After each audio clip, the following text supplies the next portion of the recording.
This is John Armwood on the Senior Tech Tips channel, and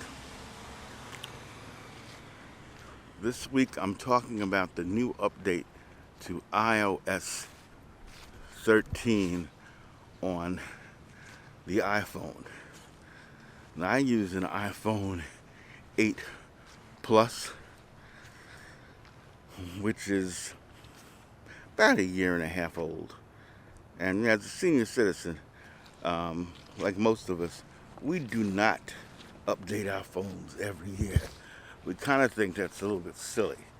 It's like carrying a phone without a case. Phones are not fashion statements for us. They're practical, important devices that we use to communicate primarily. So we want a phone that works. So I got the 8 Plus instead of the 10 because I wanted the non-OLED screen, because my experience with OLED screens on Samsung phones was not that good. They tended to bother my eyes a little bit, especially when reading. And I know this is a problem that certain people have. Plus, I like the touch button, because when I'm in my car, I use the phone for navigation, and that button makes it really, really easy. And the unlocking was easy. Face Awake, I see now, has gotten better with the 11, iPhone 11, the 11X and 11 Pro, which I'm glad to see. But I love my 256 gig iPhone 8 Plus. I can keep all of my jazz and classical music on it. Well, not all of it, but a lot of it. And it's not a problem. When I updated last week, the day it came out, a lot of problems occurred. I found there were bugs in it. The next morning, when I went to Starbucks to get some coffee, I teach part-time, and I went to pay my coffee on my Apple Watch, and it came up that there was no money in my Starbucks account. And I had put $30 into it that morning. So I believe it was Friday. So I put went to a phone, looked at the Starbucks app, and it said no money. Then I rebooted the app, and then it said $35. And then my phone automatically synced it, and it said $35.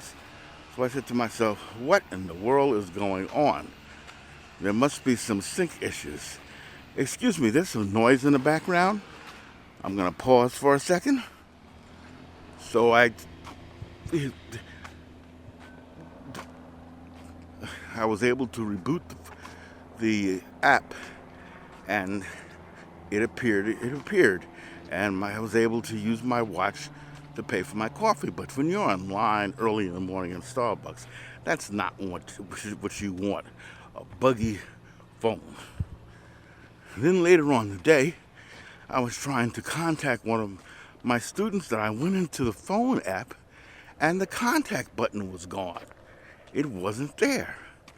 I went into WhatsApp, and all was there were a bunch of syncing numbers with no names next to them. And I'm saying, what is going on? So I rebooted my phone, and the names came back. Now, I had rebooted my phone actually in the morning, after I had the problem with Starbucks, and then I rebooted it again in the afternoon, and then the names came back in the phone. The actual phone button that you push to get contacts had disappeared. That's how bizarre this was. So I rebooted it, and it came back, and my contacts button in the contacts section on the phone was not showing my contacts. So there was obviously a syncing problem, and the WhatsApp app indicated there was a syncing problem. It was telling me to turn on my microphone. So I knew there were problems.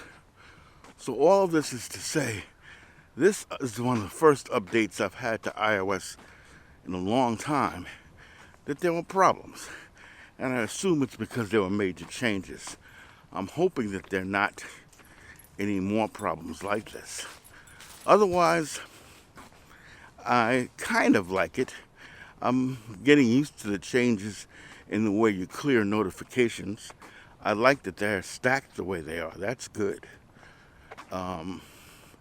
Apple Maps, I was expecting an upgrade in it, and apparently there's more information there, but it still makes the same old mistakes that it used to. I went to pick up some empanadas from a mother of a student of mine on Saturday, and it took me to the wrong address. And it was put in correctly. I was going to 6057. I'm not going to name the street. It's in the Atlanta metropolitan area, and it took me to 6058. But 6057 was in a different area. So it took me to the wrong place. And that's typical of some of the problems that I've always experienced with Apple Maps and have not experienced as often and with Google Maps. And in fact, in recent years, I haven't experienced them at all with Google Maps or Waze. So Apple still has a ways to go in improving its mapping software. Other than that, I haven't seen any slowdown with iOS 13. It's just a little buggy, and there were reports of it being a little buggy during its beta phase, and obviously they weren't all worked out in its Gold Master and general release. So hopefully Apple will update to 13.1 soon, and we won't have these problems. And that's about it. This is John Armwood on Senior Tech Tips here on YouTube. Have a good day. This is a beautiful sunny morning in metropolitan Atlanta. It's in the low 70s, and I can walk. And I have my little Canon M50 because this is an easy camera to vlog with. I have a Joby GorillaPod in my hand, and I hope you have a nice day. Hit the like button if you like. Hit the dislike button twice if you don't.